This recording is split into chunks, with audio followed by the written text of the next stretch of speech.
Disclaimer: this story contains mature themes intended for adult viewers. Viewer discretion is advised.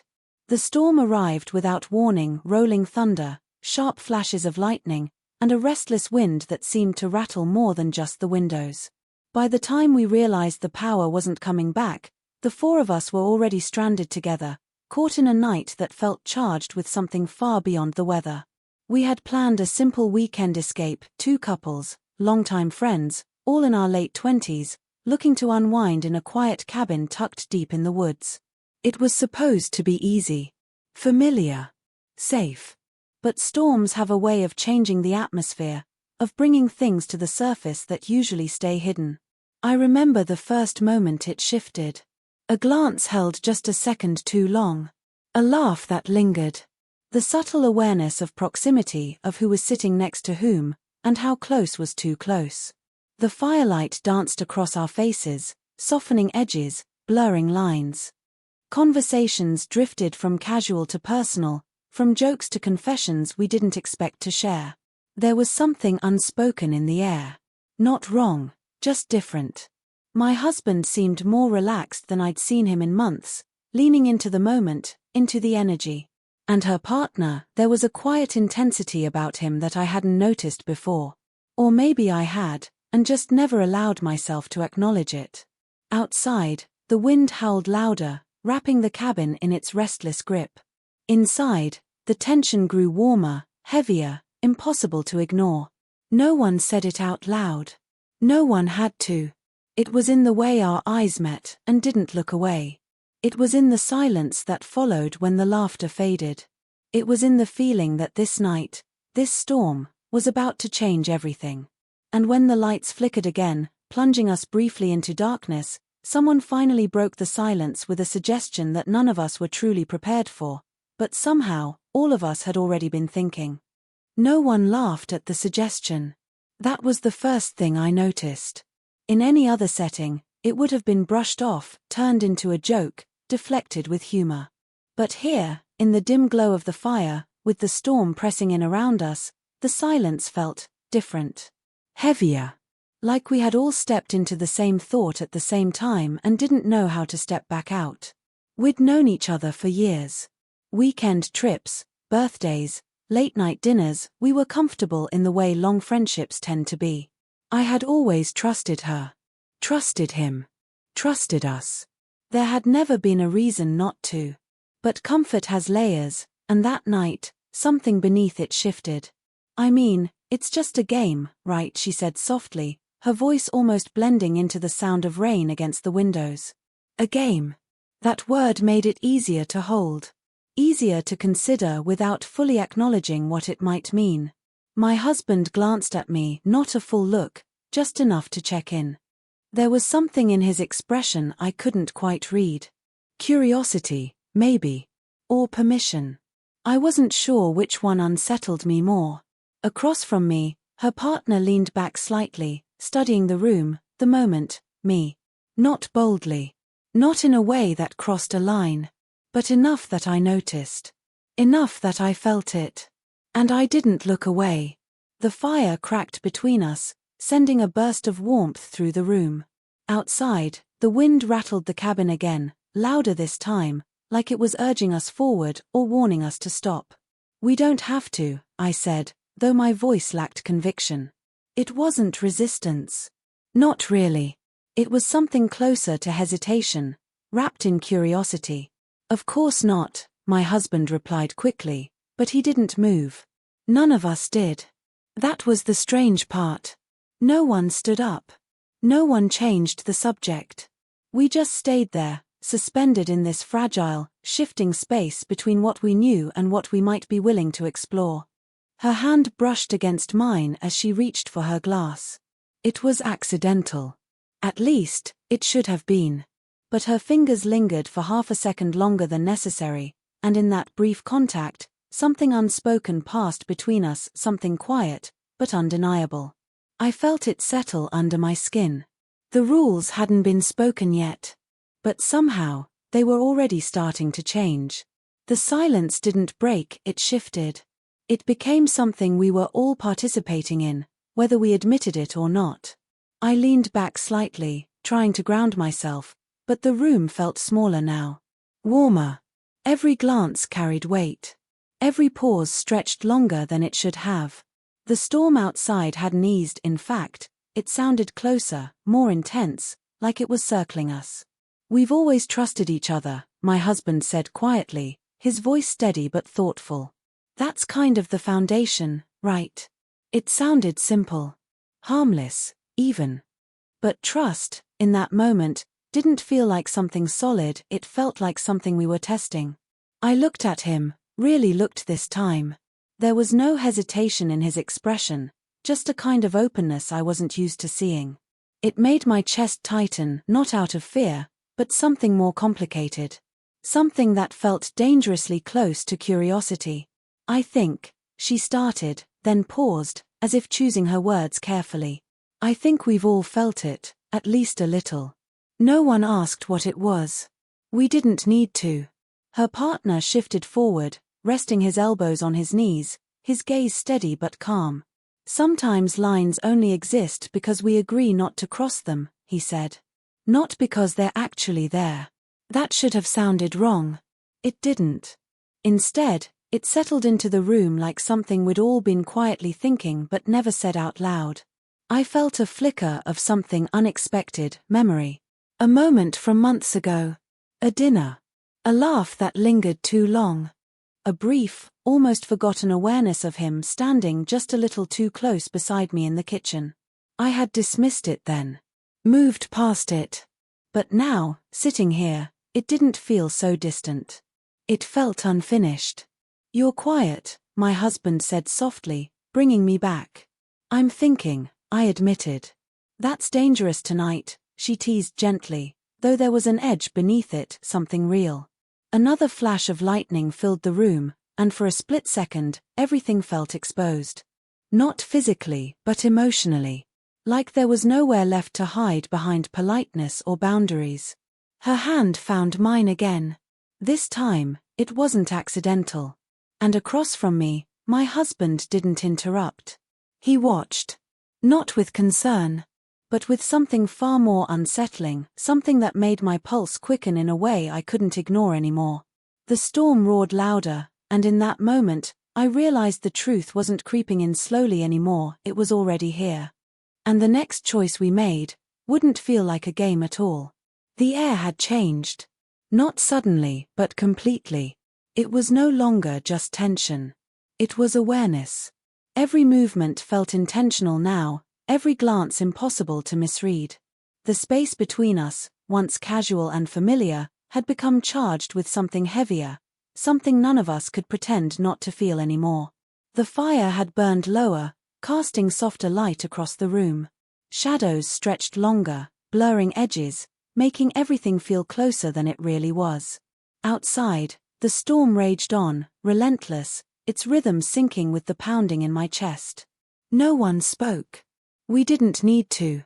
Her hand was still in mine, warmer now, steadier. My thumb shifted slightly against her fingers without thinking, and she didn't pull away. If anything, she leaned in just a fraction closer, her shoulder brushing mine. That small contact sent a ripple through me. Across from us, the silence between the men felt just as heavy but different. My husband's posture was relaxed, almost too relaxed, as if he had already accepted something I was still trying to understand. And the way her partner watched, calm, steady, unreadable, made it harder to look away than to meet his gaze. "You feel it too, don't you?" she whispered, her voice barely audible over the storm. It wasn't really a question. I swallowed, my voice quieter than I expected. "Yeah." Saying it out loud made it real. There was no going back to before that moment, not completely. The wind howled against the cabin again, stronger this time, rattling the windows as if urging us forward. The lights flickered once more, briefly dimming the room until only the firelight remained. Everything felt closer in the dark. More honest. More dangerous. My husband shifted slightly, his attention still on me, but there was no tension in him, no resistance. Just a quiet understanding that unsettled me more than anything else. It wasn't permission exactly. But it wasn't hesitation either. And that changed everything. Her partner stood slowly, not abruptly, but with a calm that drew all of our attention. He stepped closer, not crossing a line, not yet, but enough that the space between us tightened, thick with anticipation. No one stopped him. No one moved away. My breath caught, not from fear, but from the weight of the moment pressing in on all sides. This wasn't a joke anymore. Not a game. Not something we could dismiss in the morning as a strange moment during a storm. This was a choice. A real one. And as the thunder cracked loudly overhead, echoing through the cabin, I realized we were all standing at the same edge, one step away from something that would change everything. And this time, no one looked away. The distance between us disappeared without anyone naming it. One moment, we were hesitating, balanced on the edge of something uncertain. The next, that fragile space had collapsed, replaced by a closeness that felt both natural and completely unfamiliar. I could feel my heartbeat in everything, my hands, my chest, even in the way I breathed. The storm outside seemed louder now, or maybe it was just matching what was happening inside me. This changes things, I said quietly, though I wasn't sure if I meant it as a warning or an invitation. No, my husband replied, his voice steady, almost grounding. It reveals things. That word, reveals, landed deeper than I expected. Because he was right. This wasn't coming from nowhere. It hadn't started tonight. It had been building in small, forgettable moments, glances, pauses, energy we had all chosen to ignore until now. And now we couldn't. Her partner stepped closer again, slow enough to stop if anyone pulled away, but no one did. My breath caught as I became aware of every inch of space between us, every subtle shift in posture, every unspoken question hanging in the air. But then something changed. Not in the room. In me. A flicker of doubt. Not fear, but awareness of consequence. I glanced at my husband again, searching this time, really searching. Are you sure? I asked, softer now, more vulnerable than before. For the first time that night, he hesitated. Just slightly. But it was enough. And that hesitation introduced something new into the room, something sharper than tension. Uncertainty. She noticed it too. I could see it in the way her expression shifted, the way her grip on my hand tightened just a fraction. Maybe we're overthinking it, she said gently, though her voice carried a thread of something else, hope, maybe, or urgency. But her partner didn't step back. If anything, he leaned into the moment more, his presence steady, grounding in a way that made it harder to hold on to hesitation. Or maybe, he said quietly, this is the one moment we're actually being honest. The words settled over us, heavier than anything before. Honest. That was the second shift. The second temptation. Not just attraction, but truth. Because saying no now wouldn't just be about boundaries. It would be about denying something we had all felt, maybe for longer than we wanted to admit. The storm cracked loudly overhead, a sharp burst of thunder that made all of us flinch, but no one moved away. Not anymore. I could feel it building again, stronger this time, layered with something deeper than curiosity. Something that felt like standing at the edge of a decision that couldn't be undone. My hand slipped from hers, not to pull away, but to steady myself as I stood. No one stopped me. No one spoke. Four of us, caught in the same moment, the same question, the same pull. And as the lights flickered once more, plunging the room into near darkness, I realized the next move wouldn't just cross a line. It would erase it completely. The decision didn't arrive all at once. It happened in fragments, quiet, almost invisible shifts that, together, changed everything. No one gave a signal. No one said yes. But no one said no either. And somehow, that was enough. The space between us closed, not with urgency, but with a kind of quiet certainty. The tension that had been building all night didn't disappear, it transformed. It became something steadier, more intentional. Less about impulse, more about choice. I looked at my husband one last time, searching for doubt. I didn't find it. What I found instead was something deeper: understanding. Not just of me, but of us. Of the unspoken things we had carried for longer than either of us had admitted. And in that moment, I realized this wasn't about losing something. It was about confronting something we had never fully faced. The storm outside hit its peak, thunder cracking so loudly it felt like it shook the ground beneath us. But inside, everything felt strangely clear. Present. Real. No more pretending. No more deflecting. Just honesty, raw and undeniable. Time seemed to blur after that. Not in chaos, but in intensity. Every word, every glance, every small movement carried weight. The connections between us shifted, deepened, redefined in ways none of us could fully explain, but all of us could feel. And then it stopped. Not us. The storm. The thunder faded. The wind softened. Rain slowed to a quiet, steady rhythm against the windows.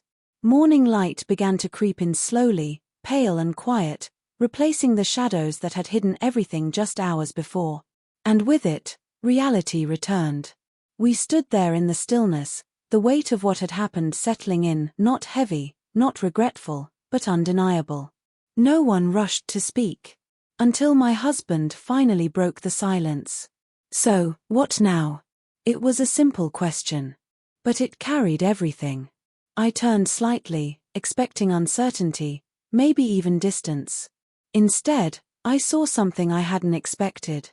Not awkwardness. Not regret. But a quiet, shared awareness, something that connected all four of us in a way that felt both new and strangely familiar. And then she smiled, soft, unreadable. We don't have to figure it out today. It should have felt like an ending. Closure. But as I glanced between them at the calm, at the quiet understanding, at the absence of anything broken, I realized something that sent a different kind of chill through me. This wasn't the end of the story. It was the beginning of something we hadn't planned, but maybe, in some way, had always been moving toward. Morning didn't rush us, it arrived gently, like it understood we weren't ready to leave the night behind just yet. The cabin felt different now. Not unfamiliar, just quieter in a way that carried meaning. The storm had passed, leaving behind a soft stillness, the kind that settles after something important has shifted. We moved slowly, naturally, as if none of us wanted to break whatever this new understanding was. I found myself beside my husband near the window, watching the last drops of rain slide down the glass. For a moment, neither of us spoke. We didn't need to. There was a calm between us that felt deeper than anything we had shared in a long time. "Are you okay?" he asked softly. I turned to him, really looking this time, not searching, not questioning, just seeing him. "I am," I said. And I meant it. There was no confusion anymore. No lingering doubt. What we had experienced hadn't taken anything away from us, it had revealed parts of us we didn't even realize we were holding back. He nodded slightly, like he understood without needing more. Across the room, they stood close together, quieter than before but not distant. If anything, there was a new kind of ease between all of us, something unspoken, but shared. Not complicated. Not broken. Just real. We gathered around the table later, cups of coffee warming our hands, the conversation light but meaningful in a different way now. There were small smiles, knowing glances, and moments where silence felt more honest than words. No one tried to define what had happened. And somehow, that made it feel even more genuine. As the morning light grew stronger, filling the cabin with warmth, I realized something I hadn't expected: nothing had been lost. If anything, something had been found. Not just between the four of us, but within myself, within us as a couple. A kind of honesty that felt grounding instead of frightening. A closeness that didn't rely on perfection, but on understanding. When it was time to leave, we stepped outside into fresh air that felt almost symbolic, clean, open, full of possibility. I reached for his hand without thinking. He held it just a little tighter than usual. And as we walked away from the cabin, I glanced back once, not out of longing, but out of appreciation for what that night had given us. Not answers. But clarity. Not change. But truth. And as he pulled me slightly closer, his presence steady and familiar, I realized something that settled quietly, but firmly in my chest. Whatever came next, whatever this meant in the days ahead, we would face it together. And somehow, that made everything feel exactly the way it was meant to be.